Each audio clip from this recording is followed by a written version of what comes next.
అందరికీ నమస్కారం. ఈరోజు ముఖ్యమైన స్థానిక వార్తలను మీ ముందుకు తీసుకొస్తున్నాం.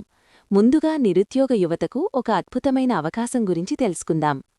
అనంతపురంలో ఉన్నతి ఫౌండేషన్ ఆధ్వర్యంలో టాలీ కోర్సులో ఉచిత శిక్షణతో పాటు ఉద్యోగ అవకాశం కల్పిస్తున్నారు అని అడ్మిషన్స్ కోఆర్డినేటర్ హరిప్రసాద్ తెలిపారు. అవును, ఈ ట్రైనింగ్ బెంగళూరులో నిర్వహించబడుతుంది. ఇందులో Tally prime, GST, computer skills, MS office, spoken English, life skills, interview preparation వంటి అంశాల్లో 35 రోజుల పాటు శిక్షణ ఇస్తారు. ఈ కోర్సుకు అర్హతలు కూడా చాలా సులభం. 10వ తరగతి నుంచి డిగ్రీ వరకు చదివి 18 నుంచి 28 సంవత్సరాల మధ్య వయసున్న నిరుద్యోగ యువకులు దరఖాస్తు చేసుకోవచ్చు. ముఖ్యంగా శిక్షణ పూర్తయ్యాక సర్టిఫికెట్తో పాటు ఉద్యోగం కూడా కల్పిస్తారు.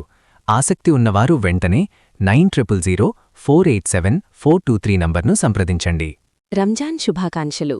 ఇక రంజాన్ పండుగ సందర్భంగా హిందూపురంలో ప్రత్యేక వాతావరణం కనిపించింది.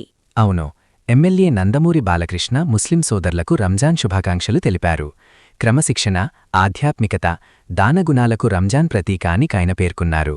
గ్రామానికి రోడ్డు, ప్రజల్లో ఆనందం. చిలమత్తూరు మండలంలోని ఎస్ ముద్దిరెట్టిపల్లిలో కొత్త బీటీ రోడ్డు నిర్మాణం పూర్తయింది. ఎన్నో ఏళ్లుగా రోడ్డు లేక ఇబ్బందులు పడుతున్న గ్రామస్తులు ఇప్పుడు ఆనందం వ్యక్తం చేస్తున్నారు. ఎమ్మెల్యే బాలకృష్ణ స్పందించి నిధులు మంజూరు చేయడంతో ఈ పనులు పూర్తయ్యాయి. డ్రంక్ అండ్ డ్రైవింగ్ ప్రమాదాలు. ఇక మరో ముఖ్య విషయం, మద్యం సేవించి వాహనాలు నడపడం వల్ల ప్రమాదాలు పెరుగుతున్నాయి. అవును, ఇటీవల అనేక ఘటనలు చోటు చేసుకున్నాయి. పోలీసులు బ్రెత్ అనలైజర్ టెస్టులు తగ్గించడం వల్ల కూడా ఈ పరిస్థితి పెరిగిందని స్థానికులు చెబుతున్నారు. మానవత్వం చాటిన ఘటన. హిందూపురంలో ఒక గుర్తుతెలియని వ్యక్తి మృతదేహానికి అంత్యక్రియలు నిర్వహించిన సంఘటన హృదయాన్ని తాకింది. అవును, టీడీపీ నాయకుడు యుగంధర్ మరియు అతని బృందం ముందుకు వచ్చి మృతదేహానికి అంత్యక్రియలు నిర్వహించారు. విద్యార్థిని జాతీయ శిబిరానికి ఎంపిక. ఇక విద్యారంగంలో ఒక గుడ్ న్యూస్. హిందూపురానికి చెందిన గౌతమి జాతీయ సమైక్య శిబిరానికి ఎంపికయింది.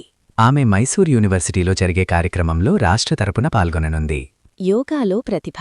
యోగాలో కూడా మన ప్రాంతం నుంచి మంచి ప్రతిభ వెలుగులోకి వచ్చింది.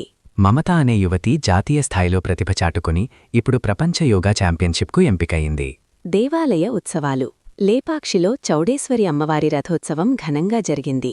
భక్తులు భారీగా పాల్గొని పూజలు చేశారు.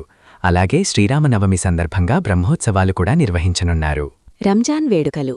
చివరిగా రంజాన్ పండుగను ముస్లిం సోదరులు భక్తి శ్రద్ధలతో జరుపుకున్నారు. ఈద్గాల్లో ప్రార్థనలు చేసి ఒకరికొకరు శుభాకాంక్షలు తెలియజేసుకున్నారు. ఇవి ఈరోజు ముఖ్య వార్తలు. మరిన్ని అప్డేట్స్ కోసం మాతోనే ఉండండి. ధన్యవాదాలు. మళ్ళీ కలుద్దాం.